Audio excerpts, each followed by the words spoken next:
A lot of you have asked me about self laughing. Why does my child do a lot of self laughing? Self laughing in the classroom, self laughing in public places, self laughing while learning. So, this is the question that I wanted to talk about in today's video. For those of you who don't know me, I'm Reena Singh. I'm an occupational therapist and I've given 24 years of my life working with kids, and in the last 12 years, especially kids diagnosed with autism. So, I wanted to talk about the reasons why kids laugh and what do we do about it. The first question that was that so there were like a lot of questions that came in with which were related to laughing. We feel that when a child is laughing, the child is enjoying and having fun, but not necessarily. Sometimes laughter and laughing is a way to um, process the demand. So sometimes if the child is in the classroom and we're giving a lot of instructions and the child is not able to follow them all, and there's no shadow teacher, suppose, then the child would laugh. And that laughing doesn't mean that the child is trying to fool around, but that's a way to communicate that it's too much for me and I need a break. So sometimes that's what it is. When it is in a public place, like that's what parents tell me, in a mall or in a crowded place or whatever, again the demands of the environment, the spatial demands are too many. There are people talking, there is a lot of smell, there's a lot of there's a lot of sensory stuff that's coming to the child, and then to process it all gets a little difficult. And then laughter, the self laughing, is something that you would see. I know a lot of kids who also do self laughing just before going to the toilet or just before potty, because and then they start laughing and it doesn't stop till they've done the toilet and they've passed the motions. So that is another time also when I see kids laugh a lot. So these are the reasons, like I feel that they laugh because they're trying to process, and it's too much of a demand for the child. Sometimes kids laugh because then they don't know the answer to something and that's their way. And laughing doesn't mean that they're happy. It's also called as stressed laughter. What do we do about it? Now, if the child is at home and you see you're putting a demand on the child, say writing or sitting task, fixing blocks, I don't know, whatever the demand is. And if that is the demand and the child has to finish that task, and if the child starts laughing, it's a cue for me as a therapist or as a parent for you to know that enough. I think I've pushed too much and the child needs a break, and I need to do some movement activity and then come back to this activity. Okay. Or go down and do a simpler task instead of doing that very difficult task.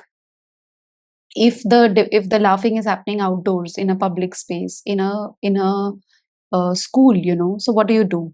I can't do anything when it is happening. I can only talk about it. I can make the child understand that I need to reduce the demand. And I also do what is called as talking on behalf of the child, where I'm like, I understand it's difficult for you. um okay, let's take a break or whatever. Now, sometimes kids laugh just because they want to avoid a situation also. But I think as a parent, as a professional, you would know that this is laughter for avoidance, avoiding a task, and this is a laughter which is a stressed laughter. The facial cues are that's what we need to read. Yeah.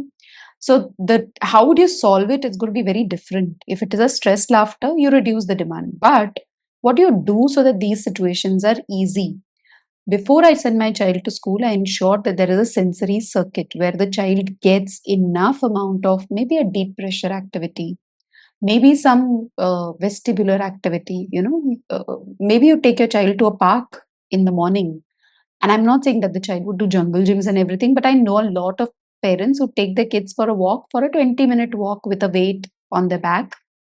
Usually it's 10%, but I would take around 5% to begin with and then increase it to 10% of the body weight of the child, and then take the child for a walk for like 20 minutes, and then you send the child to school. You would do some nice I know a lot of parents who do some windmill where the child goes around in circles, both the sides. You could do something like proprioceptive activity. So if you have a park which is open, and if you don't have a park, climbing up on those trees, that is a good idea. Climbing up on jungle gyms is a good idea. So in the morning, like a 20-30 minute activity before the child goes to school would be very helpful. uh Lycra, if you have lycra, then the child going into the lycra, and that squeeze, maybe crawling into the lycra, these are some of the things that would also be very helpful. Crawling into the lycra, because lycra would give that snug pressure and crawling gives that proprioception. So these are some things that I would make the child do before the child goes to school. um if this happens in the classroom, so okay, another thing before I get into the classroom, so once this is all done, I would also ensure maybe having a, like a lycra vest, or maybe, those t-shirts that you get, the sports t-shirts which are like lycra, a little tight and stretchy, the people who wear it for football. So that kind of a t-shirt the child can wear underneath the uniforms, that gives that snug pressure, the deep pressure to the child, and that would be also very helpful. So these are some things that I would do. Now when I'm making the child wear a lycra, it would be like for around 15-20 minutes, and then, because after that it doesn't help. So then after all this is done, the child goes to school, and in the school then the child is focusing, and then the shadow teacher or the teacher may notice that the child is now not able to focus, then maybe cleaning the board, going to the staff room, carrying heavy books, drinking, sipping, like sipping from a straw. These are some of the things that I would work upon, as a movement break during the class. um, as in between the two periods, not during the class. Having those lycra tied to to the feet, like underneath, where the child can push while the child is sitting and trying to focus. Having those velcros, so if you can see this table, where is this table over here, so I would have something like a velcro stuck over here, so the child can fidget around over here, so that is there. Or I can have that, like a disc kind of an inflatable thing under the feet, so the child can move. So there are movement opportunities while the child is in the class, and you've given a good enough amount of deep touch pressure before the child comes to school.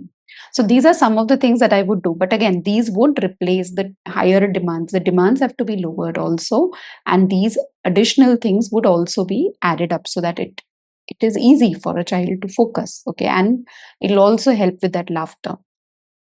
Now, if this is the same thing I would do before I take my child out, to a mall or to a social gathering, and along with all this sensory circuit, I would also have a visual story where I would explain. So I had this boy who went to a wedding, and his parents were like, oh my God, he was all over the place. He was throwing all chairs. He was going to the food counters because he had no idea what was going to happen.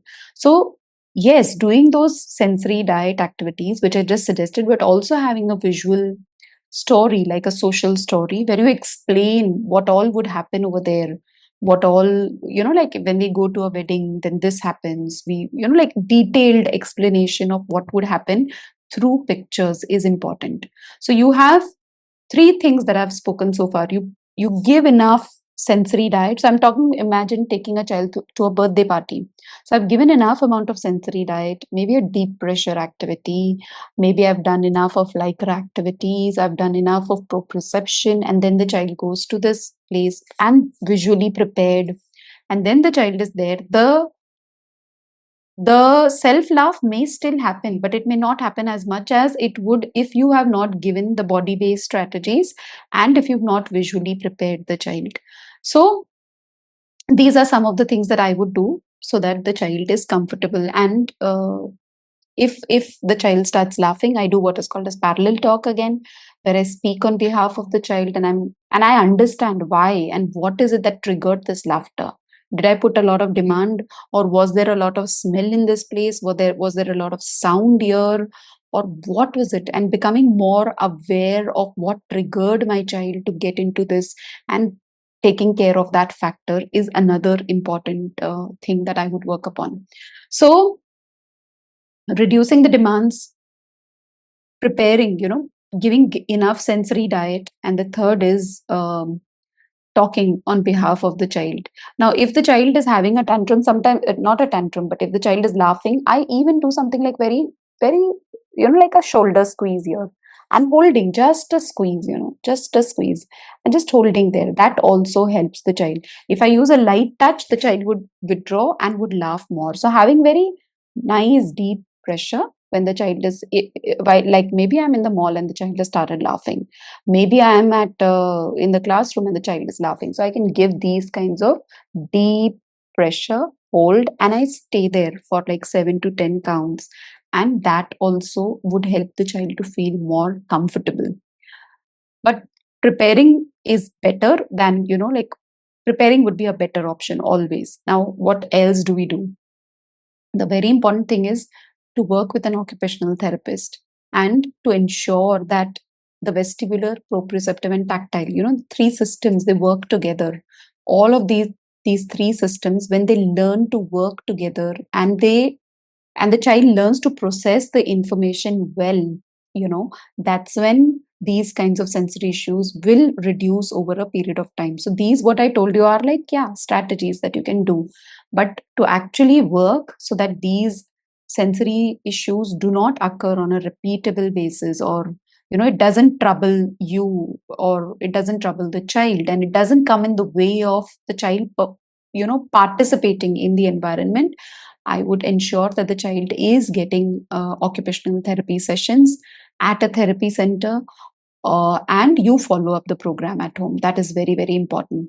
I don't know if you're aware of my app. In my app, I have detailed master classes on what is this social story? How do you make a social story? How can you work on all of these three systems together, the vestibular, proprioceptive, tactile? So I have detailed courses and master classes. You can join my app if you feel, and I would meeting live. So that is another thing that you can do. So you can join me or you can meet any other occupational therapist, but going to a therapist and understanding and getting a customized home program is equally important. These are just strategies that would help, but we don't want to always have strategies. We want to ensure that the child's body is learning to process all of these inputs in a way that is organizing to the child's body. Yeah. So I hope this was helpful, and I'll see you next week. Thank you for listening. Before you go, I wanted you to know about my app, autisminsights.com. Autism with an AWE. And in this app, what do you get? You get a 14-day free trial period to the foundation level. You get daily insights from my working for the last 23 years. What you see right now on YouTube, you get to meet me, hear me every day. You get my audio books, you get my recorded courses, you get my master classes. There's so much waiting for you. And I want you to experience it and grab that 14-day free trial for yourself.